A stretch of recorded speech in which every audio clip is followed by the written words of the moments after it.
नमस्कार दोस्तों, आज हम एडर पढ़ेंगे जो एक डिजिटल इलेक्ट्रॉनिक्स का एक बहुत इम्पॉर्टेंट टॉपिक है। तो आज हम एडर के बारे में जानेंगे कि एडर क्या है और इसका जो टाइप्स है वो भी कौन कौन से हैं।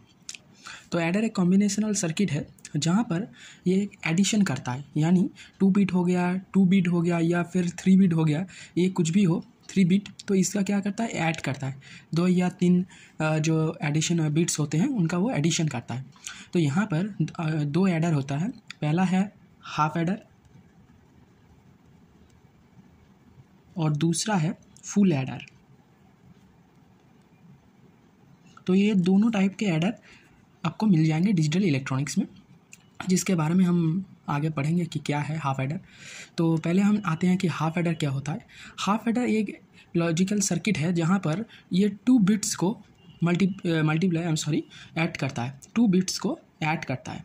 ठीक है, तो इसका मतलब इसका जो इनपुट है वो 2 है, साथ साथ इसका जो आउटपुट है वो भी 2 आउटपुट है।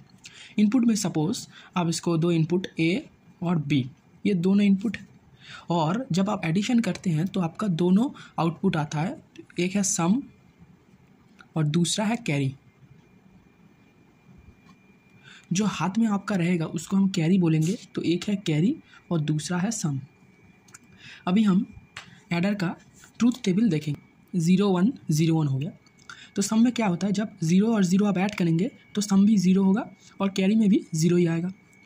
0 + 1 जब आप करेंगे तो सम में होगा 1, तो आपके हाथ में कुछ नहीं है, तो इसका मतलब कैरी 0।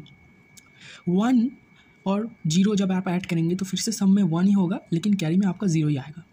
जब आप 1 + 1 करेंगे तो इसका मतलब आपका जो वैल्यू है वो 2 आ रहा है। 2 को हम कैसे रिप्रेजेंट करेंगे, 1 और 0, तो सम में आपका 0 होगा और कैरी में आपका 1 आएगा। तो कैरी में आपका 1 आ गया। तो एक बात नोटिस कीजिए कि जब दोनों इनपुट्स हाई हैं, 1 मतलब हाई, तो जब दोनों इनपुट्स हाई है तभी आपका कैरी 1 होगा। बाकी जब अगर कोई एक हाई है एक लो है तब आपका 0 ही होगा। तो सिर्फ जब जब आपका दोनों इनपुट हाई होगा तभी यहाँ पर आपका 1 आएगा। तो अभी हम इसका जो एल्जेब्रिक एक्सप्रेशन है ये देख लेते हैं कि इसको एक्सप्रेशन में हम क्या करेंगे। सम के लिए क्या होगा, ए जोर बी। अब ये कैसे आ रहा है, हम के मैप जब देखेंगे तो उसके बदौलत हम देख पाएंगे कि इसका जो वैल्यू आ रहा है वो है a bar b plus a b bar, जिसको हम ए और बी नाम में जानते हैं। और कैरी के लिए क्या होगा, कैरी के लिए होगा सिर्फ ए बी।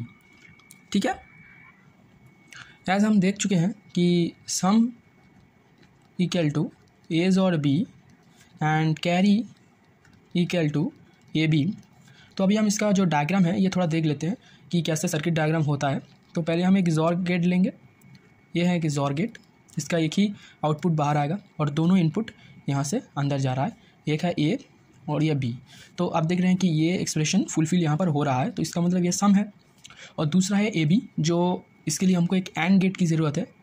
तो ये है ए और ये है बी। तो अभी हम एक यहाँ पर AND गेट देंगे और आउटपुट ले लेंगे, तो ये है कैरी। यहाँ पर ए बी दोनों मल्टीप्लाई होके आ रहे हैं और यहाँ पर हमारा XOR गेट आ रहा है। तो यह है एक नॉर्मल जो डायग्राम होता है, यही है इसका।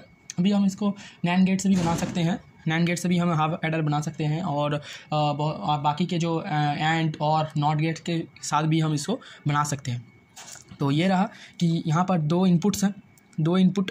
अभी आपको ये इसका जो बेसिक्स है बता देते हैं। 2 इनपुट्स है, 2 आउटपुट्स हैं, और ये इसका नॉर्मल सर्किट डायग्राम है।